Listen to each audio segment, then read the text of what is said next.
Ok, bonjour. La maison Drapier est une maison familiale. Moi, je suis la 7e génération. Mon père est encore là, 96 ans bientôt. J'ai 3 enfants qui travaillent tous les 3 avec moi et je suis grand-père de 2 petits-enfants et probablement 2 autres encore cette année. 9 générations présentes ici au domaine. Donc c'est toujours très familial. Mon épouse travaille avec moi. Nous sommes dans la cave, dans les vignes et l'équipe qui nous entoure vit une vie de famille. Alors le champagne pour nous, c'est toute notre vie. Welche Bedeutung hat der Drapier-Champagner für die Champagne, für Frankreich? Was ist das Typische? Was macht ihn eigentlich wirklich aus? Alors nous sommes ici dans la Côte des Bar, dans le sud de la Champagne, sur un sol très calcaire, jurassique chiméridien, et c'est Saint-Bernard de Clairvaux, le moine bourguignon, qui au XIIe siècle nous a apporté le pinot noir. Et aussi d'autres petits cépages méconnus comme l'Arbane, le petit Mélier, le Blanc-Vrai et le Fromenteau. Donc nous cultivons les vieux cépages de la Champagne avec beaucoup de tradition. Präsident Charles de Gaulle war einer ihrer Kunden. Warum mochte er besonders Drapier-Champagner? Le hasard a fait que mon parrain était le colonel de Bonneval, qui était l'ordonnance, l'aide de camp du général de Gaulle. Alors il buvait du champagne Drapier, bien sûr, parce qu'on le recevait ici régulièrement. Et un jour, il a fait goûter notre champagne au général de Gaulle, qu'il a trouvé très bon.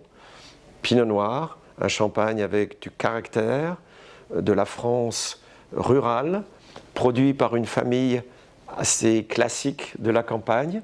Et je pense qu'il a aimé le vin pour ses arômes très nature, très authentiques, produits par une famille locale. Et il a aimé ce vin pour le repas, puisqu'il buvait le champagne le dimanche midi à la fin du repas avec le dessert. Petite flûte de champagne, très rapide, c'était un militaire.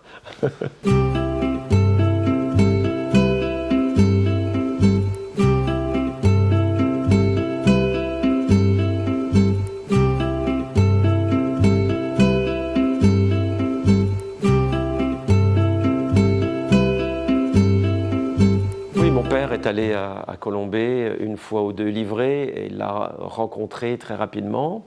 Ma mère aussi a connu Madame de Gaulle plusieurs fois parce qu'elle allait faire le marché à Bar-sur-Aube pour acheter la nourriture pour le week-end, et elle l'a rencontré plusieurs fois sur le marché en parlant des bonnes choses, de la bonne nourriture qu'on pouvait trouver dans la région. C'était une femme très très simple, Madame de Gaulle, et qui demandait toujours des nouvelles de la famille, comment allaient les enfants, comment j'allais moi. J'étais petit, j'avais 6 ou 7 ans, et c'était des rapports très simples, et on ne parlait jamais des choses politiques, bien sûr, jamais.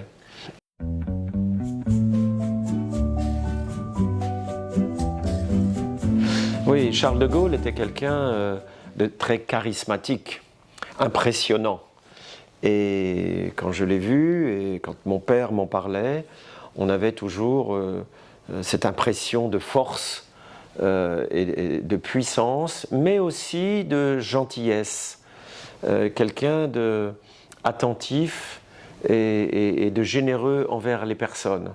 Je me souviens de la taille, il était très très grand, et une voix aussi très, très grave, très, très profonde. Et mon parrain, le colonel de Bonneval, me disait que quand il buvait le champagne, le verre de champagne était tout petit dans sa main, parce qu'il avait des grandes mains et un grand physique. Et donc le champagne, les quelques bulles partaient très vite. Et aussi son nez. Il avait un nez très important et il aimait bien sentir le vin, c'est-à-dire qu'il était un homme aussi très proche de la nature. Il aimait se promener dans le jardin, sentir les fleurs et sentir la forêt. Et quand le verre de champagne arrivait, il mettait son imposant nez sur la flûte et il aimait sentir les arômes de pinot noir qui sont très forts dans le champagne Drapier. Voilà les souvenirs que nous avons. Charles de Gaulle avait un sommelier à Paris pour l'Élysée et le service du champagne, mais le champagne drapier n'était pas à Paris. À Paris, c'était les grandes maisons internationales qui étaient servies pour les chefs d'État à Paris. Et le champagne drapier, c'était vraiment pour sa consommation privée à Colombey en famille. Alors, il y a eu quelques chefs d'État qui l'ont dégusté, bien sûr, mais c'était toujours dans la discrétion et dans l'intimité de la famille. Le champagne drapier est aujourd'hui à l'Élysée, depuis 20 ans, un des champagnes officiels pour les chefs d'État. Angela Merkel, par exemple, a bu le champagne drapier plusieurs fois à Paris et à Berlin, parce qu'il y a un restaurant qui sert à côté de là où elle habitait, à Berlin. Ce restaurant, c'est chez Maurice, qui sert du drapier. Et les rois d'Espagne ou d'autres chefs d'État ont régulièrement bu de drapier. Mais à l'époque de De Gaulle, c'était vraiment le champagne de l'intimité familiale.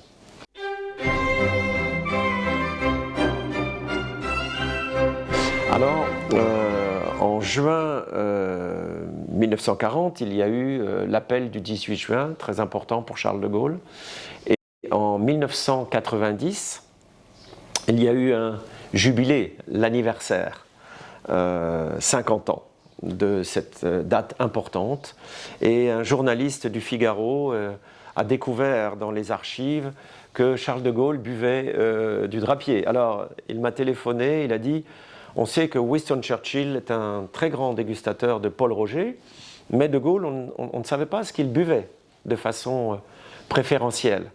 Et alors, il a insisté qu'on devait faire quelque chose. Il a écrit un article sur notre maison et le général de Gaulle, et il a dit: il faut vraiment faire une cuvée spéciale.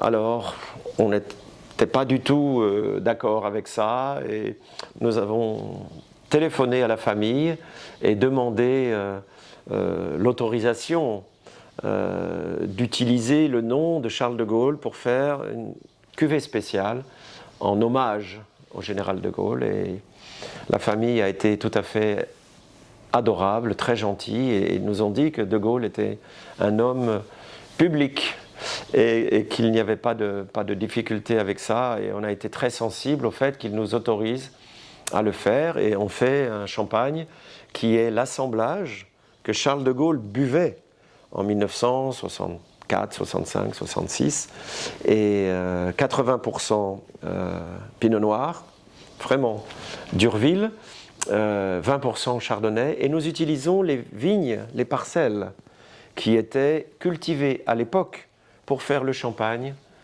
qu'il buvait. Voilà. Et comme de Gaulle buvait l'extra dry, qui était la cuvée un petit peu haut de gamme de la maison, il n'y avait que du Pinot Noir et que du Chardonnay. Donc c'est un assemblage spécial de qualité supérieure. C'est quand même le président de la République.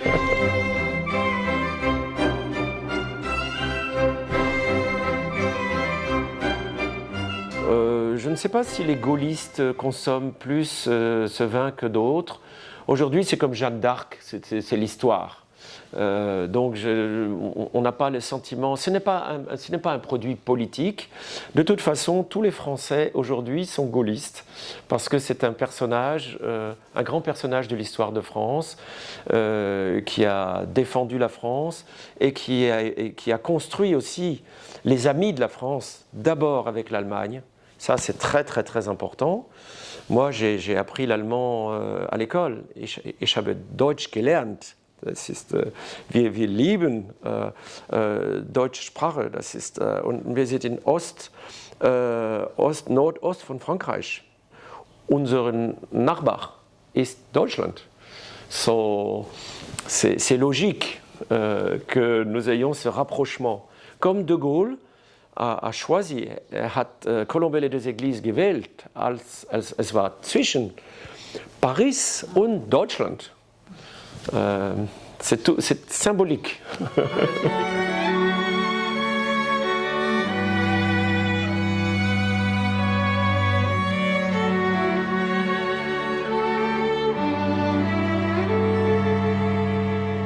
De Gaulle und Adenauer waren richtige Freunde. même éducation classique, même histoire de la guerre, des deux guerres. Et, vous savez, je pense qu'il y a la politique et il y a les peuples. Mon grand-père, Georges, a fait la guerre 14-18, Erste Krieg, in Verdun. Et pour la Deuxième Guerre mondiale, les Allemands, les Panzers, sont venus ici à Urville, ici. Et ma famille était partie, réfugiée, vers le sud, vers Nevers. Et quand ils sont arrêtés, ils sont descendus dans la cave avec les Panzers, ils ont regardé, ah, champagne, champagne. Ils ont pris quelques bouteilles de champagne qu'ils ont mis dans les chars. Ah, ils sont partis. Pas de rien, ils ont laissé tout, pas de dégâts, rien, ils sont juste partis plus loin. Et quand mon grand-père est revenu, il me l'a dit ça, il m'a expliqué ça. Il m'a dit, tu sais, mon petit garçon, les Allemands sont venus, il a vraiment battu contre les Allemands à Verdun, donc c'était très difficile. Mais il était déjà, il avait 60 ans, et il m'a dit à moi, tu sais, les Allemands sont venus prendre quelques bouteilles, échantillons, et un jour peut-être ils deviendront des bons clients. Sie werden gute Kunden von uns bekommen. Und er hatte recht. Es war richtig, als Deutschland war unsere erste Kunde für 30 Jahre.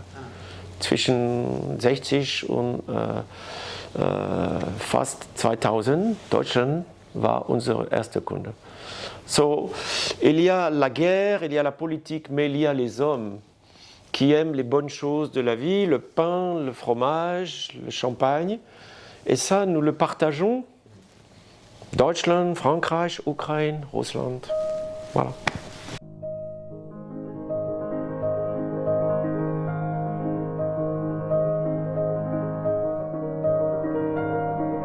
L'amitié avec les peuples, c'est plus important que l'économie et que la politique.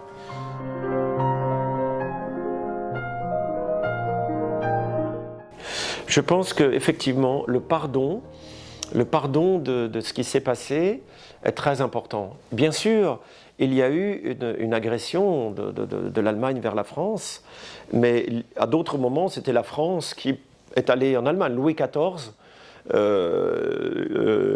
Ludwig, il est allé aussi en Allemagne.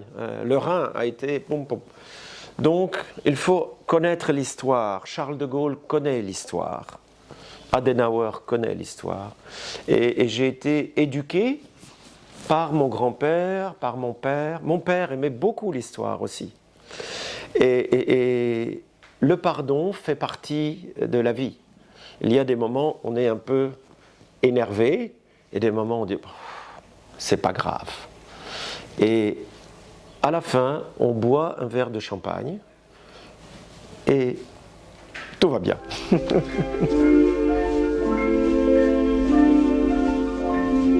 Mais c'est essentiel.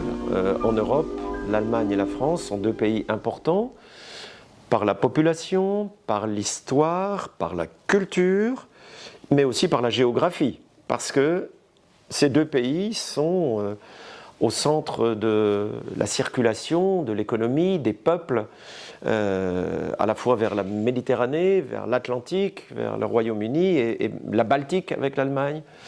Et on n'imagine pas qu'il n'y ait pas d'amitié franco-allemande qui s'est construite sur beaucoup de guerres pendant des générations. Et il y a eu cette tellement forte volonté de devenir amis qu'aujourd'hui en France, même les enfants, les jeunes, les petits-enfants, ils n'imaginent même pas qu'il y a un problème avec l'Allemagne. L'Allemagne, ce sont les amis, ce sont les cousins, ce sont... voilà, c'est devenu normal. Pas pour moi, parce que j'ai connu mon père, mon grand-père, la guerre, et on s'est battu en Champagne. Reims, la cathédrale de Reims a été incendiée, bombardée par l'armée prussienne, allemande. Et donc, en Champagne, on s'est battu en Champagne. Mais aujourd'hui, c'est normal. Nous sommes des amis. On aime aller en Allemagne. On boit la bière allemande. Les Allemands aiment. Et on vend même des voitures françaises en Allemagne. C'est incroyable. Il y a des Allemands qui roulent en Citroën, qui roulent en Renault, en Peugeot. Et voilà. Et donc, et les Français adorent les voitures allemandes.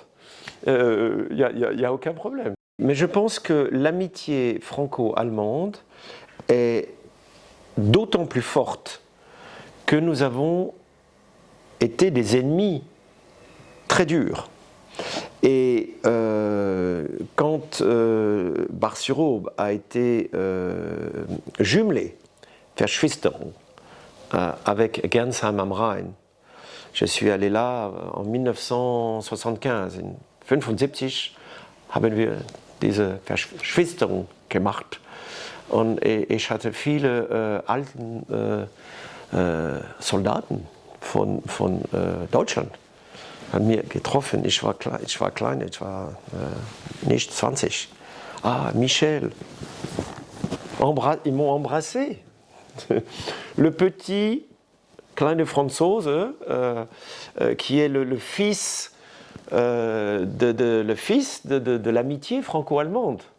Et il me disait surtout, pardon. Il m'a dit pardon. Il a montré les photos.